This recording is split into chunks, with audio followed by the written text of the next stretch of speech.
So tell us how your journey sort of evolved from your anxieties to, yes, you're in the wrong body.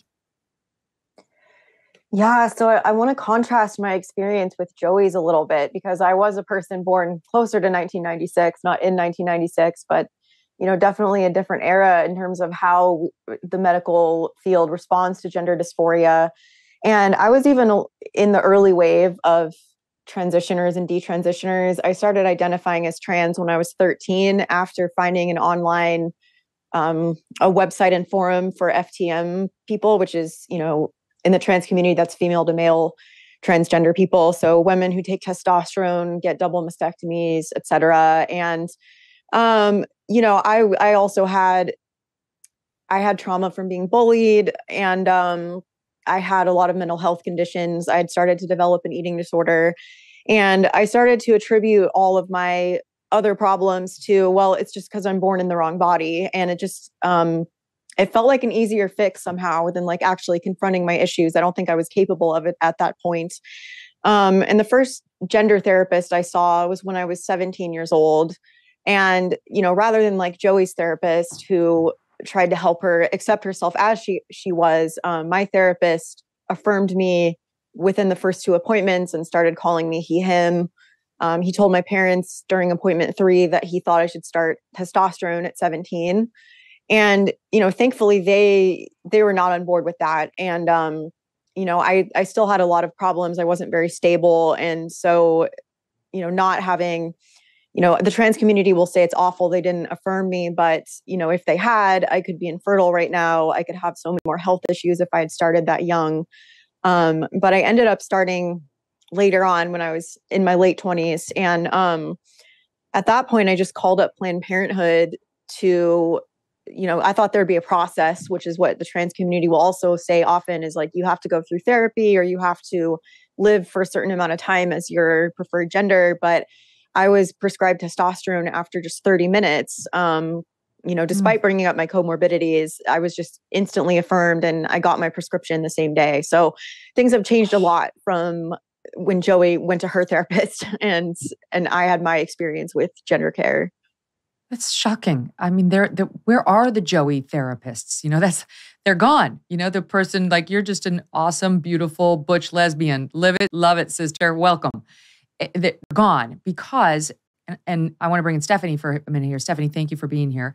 You're a therapist because the entire psychiatric community, the mantra, the commitment is affirm, period. Mm-hmm. Exactly. As therapists, we've been sold a bill of lies, and we've essentially been convinced when it comes to gender not to do our jobs, not to explore the root causes of our patients' distress, not to favor our patients' long-term health and well-being, but instead to just agree with their self-diagnosis and enforce their delusions and lead them down a medical pathway instead of investigating psychological treatments for psychological conditions.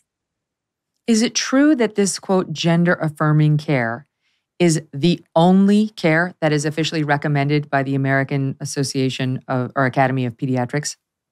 Well, I don't know about the AAP, but it's certainly not true that that's the only form of treatment. I think Joey's story can attest to that.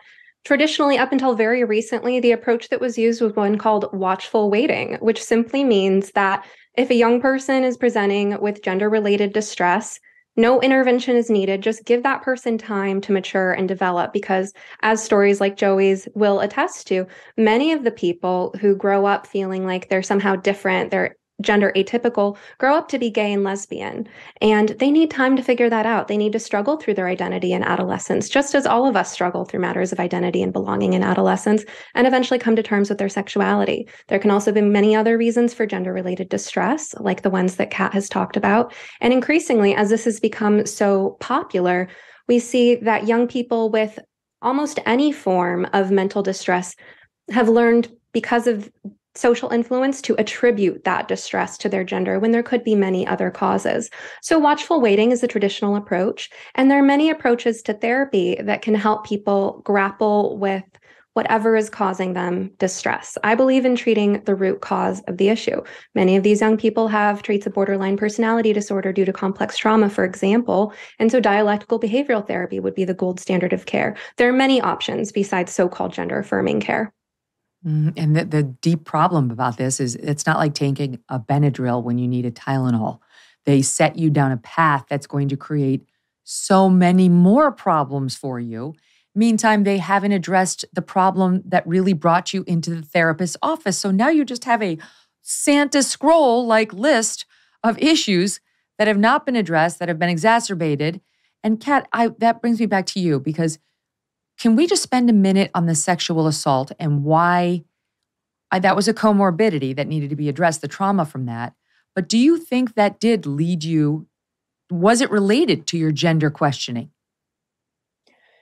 At the time, it was very subconscious, but I think it really strengthened my gender dysphoria. I already suffered from gender dysphoria from when I was young for various reasons. But it happened when I was in high school. I was sexually assaulted, and I definitely think that exacerbated my distress and made me feel more urgent about wanting to medicalize and appear as a man. And that's at that point, I think was when I asked my parents to take me to the gender therapist. And of course, my parents thought it was just, oh, here's a specialist that will help her work through her issues and like help her accept herself. And that wasn't what happened at all. Look, you did the tough thing during COVID. You paid your people and pulled your business through the pandemic. And now doing the tough thing could qualify you for up to $26,000 per employee at covidtaxrelief.org. Government funds are available right now to reward companies with 2 or more employees who stayed open during COVID. This is not a loan, and you don't have to pay it back. The program's complicated, but no one knows more about it than the CPAs and tax experts at covidtaxrelief.org. You pay nothing up front. They do all the work and share a percentage of the cash they get you. Businesses of all types, including nonprofits and churches, can qualify, including those who took PPP loans, even if you had increases in sales. You did the tough thing for your employees during COVID. Let covidtaxrelief.org help get you up to $26,000 per employee. Go to covidtaxrelief.org, covidtaxrelief.org, covidtaxrelief.org. Hey, thanks so much for watching. If you like what you just saw, hit the subscribe button for more clips and full episodes.